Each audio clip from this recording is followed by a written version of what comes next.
बिस्मिल्लाहिर्रहमानिर्रहीम। RCC chapter 11 question number 1। A cantilever timber beam, लकड़ी का एक बीम है, कैंटिलीवर है, साइज क्रॉस सेक्शन का गिवन है 30 into 20 centimetre, in cross section is 2 metre long. Cross section का साइज है 30 ज़रब 20 और बीम की लंबाई है यानी स्पेन है 2 मीटर। हमें पता है कि टिम्बर बीम एक होमोजेनियस बीम होता है क्योंकि इसके क्रॉस सेक्शन में थ्रू आउट एक ही किस्म का मटेरियल यूज़ होता है।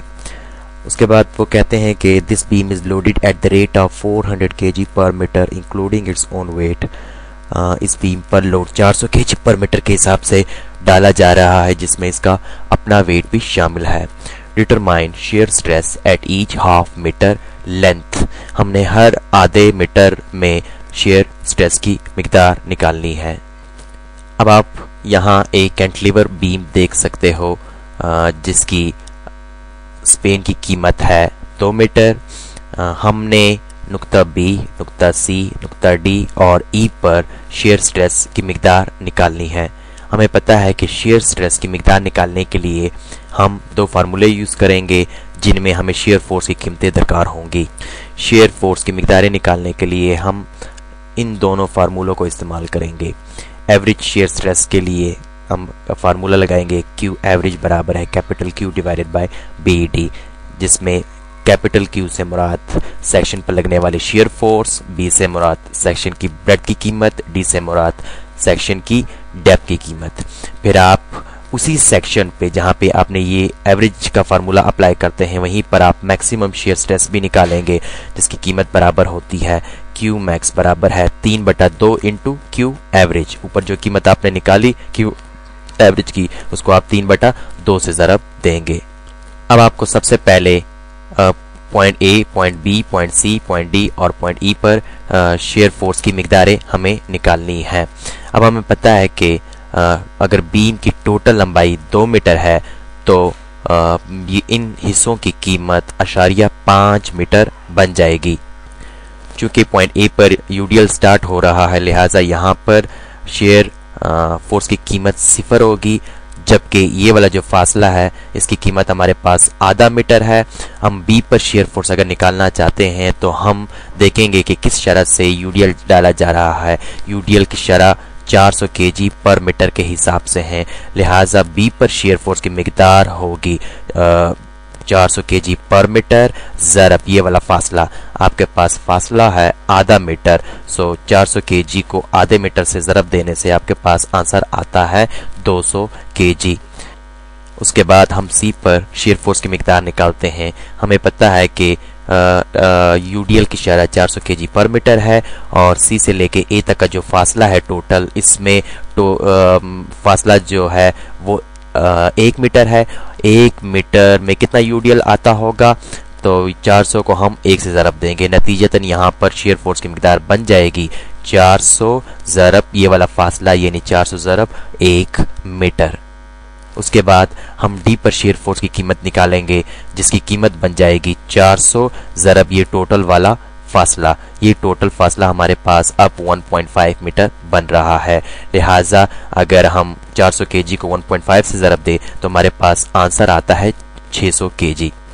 फिर उसके बाद हम E पर शेयर फोर्स की कीमत निकालते हैं। E पर शेयर फोर्स की कीमत निकालने के लिए हम 400 kg पर मीटर के हिसाब से जो लोड डाला जा रहा है उसको पूरे स्पेन से ज़रब देंगे यानी 2 मीटर से ज़रब देंगे तो आपका आंसर आ जाएगा 800 kg।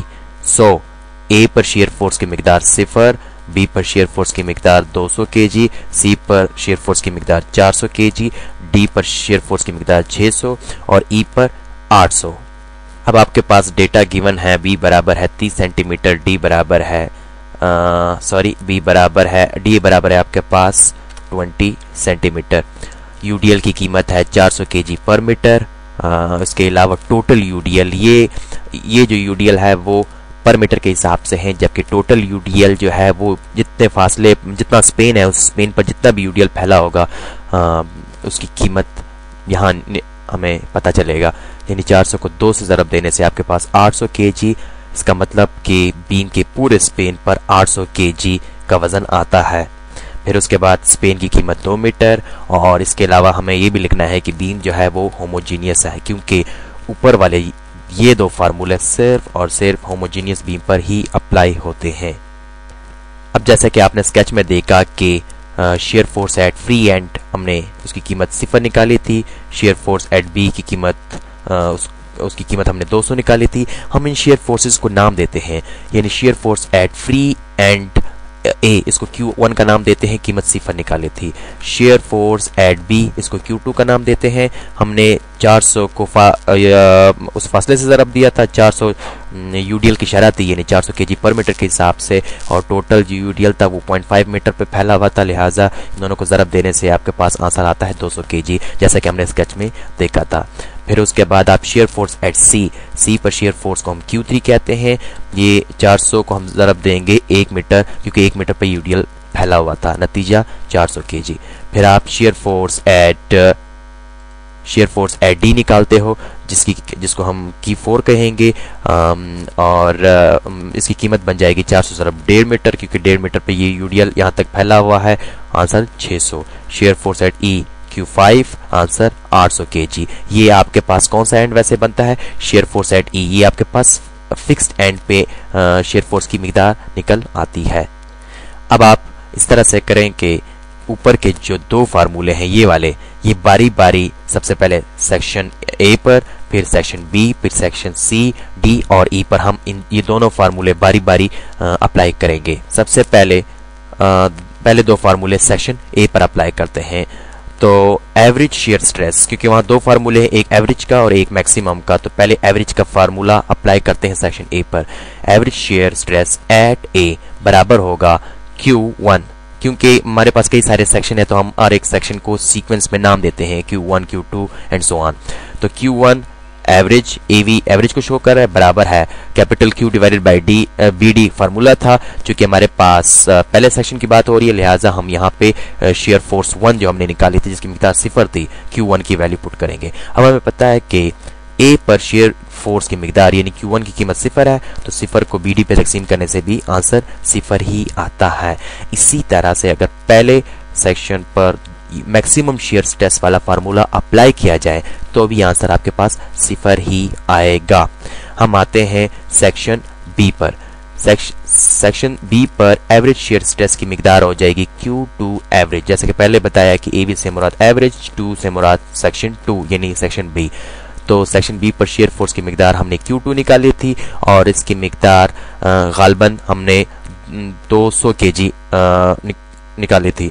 तो वैल्यूज को इसमें पुट करने से, क्योंकि अब इस फार्मूले में हमारे पास सारी वैल्यूज गिवन है, Q2 की मिकदार भी मालूम है, बी की कीमत हमारे पास 30 है और डी की कीमत हमारे पास 20 है। तो उन वैल्यूज को फार्मूले में पुट करने से आपके पास आंसर आ जाएगा 0.33 kg पर सेंटीमीटर स्क्वायर। यूनिट लाजमी है, यूनिट के बगैर नंबर अमूमन पेपरों में कटते हैं। फिर उसके बाद मैक्सिमम शेयर स्ट्रेस वाला फार्मूला सेक्शन बी पर अप्लाई करते हैं। अब आपको पता है कि Q2 एवरेज का आंसर 0.3 kg पर सेंटीमीटर स्क्वायर, तो इसी सेक्शन बी पर मैक्सिमम शेयर स्ट्रेस यानी ये वाला फार्मूला अप्लाई जब करोगे तो आप 3/2 को Q एवरेज से ज़रब दोगे, तो 3/2 Q2 एवरेज का तो हमारे पास आंसर है। क्या आंसर है? Q2 एवरेज का आंसर आपके पास 0.33 kg पर सेंटीमीटर स्क्वायर है। इस फार्मूले में सारी वैल्यूज अगर आप पुट करते हो, यानी 0.33 जो आपके पास Q एवरेज का आंसर है, 3/2 फार्मूले का, इसको ज़रब देने से आपके पास आंसर आ जाएगा 0.495 kg पर सेंटीमीटर स्क्वायर। सेक्शन सी की बात करते हैं। उस पर सबसे पहले एवरेज शेयर स्ट्रेस का फार्मूला अप्लाई करो, तो Q3, क्यों सेक्शन 3 की हम बात कर रहे हैं या सेक्शन सी की बात कर रहे हैं, तो सीक्वेंस में हम ये वैल्यूज बढ़ाते जाएंगे, हर आने वाले सेक्शन को हम Q4 Q5 कहते रहेंगे। तो capital Q3 divide by BD, क्यों यहाँ Q3 है तो यहाँ कैपिटल Q3 यूज होगा। कैपिटल Q3 की कीमत हमने 600 निकाली थी, 600 को BD की वैल्यूज गिवन है, इस पर तकसीम करने से 0.67 kg पर सेंटीमीटर स्क्वायर आंसर आता है और ये आपके पास एवरेज शेयर स्ट्रेस देगा इसी सेक्शन पर। अब मैक्सिमम शेयर स्ट्रेस का फार्मूला अप्लाई करते हैं। मैक्सिमम शेयर स्ट्रेस का फार्मूला 3/2 इंटू Q एवरेज की जगह Q3 एवरेज यूज करेंगे क्योंकि इसी सेक्शन की बात कर रहे हैं। तो आपके पास 3/2 Q3 एवरेज की कीमत कितनी निकाली है ऊपर, यहाँ 0.67 है, तो आप 3/2 को यानी 3/2 को 0.67 से ज़रब देंगे, आंसर आ जाएगा 1 kg पर सेंटीमीटर स्क्वायर। हम अगले सेक्शन डी की बात करते हैं। आप सबसे पहले क्यू एवरेज का फार्मूला अप्लाई करो, फिर मैक्सिमम का फार्मूला अप्लाई करो, तो आपके पास वैल्यूज निकलते जाएंगे।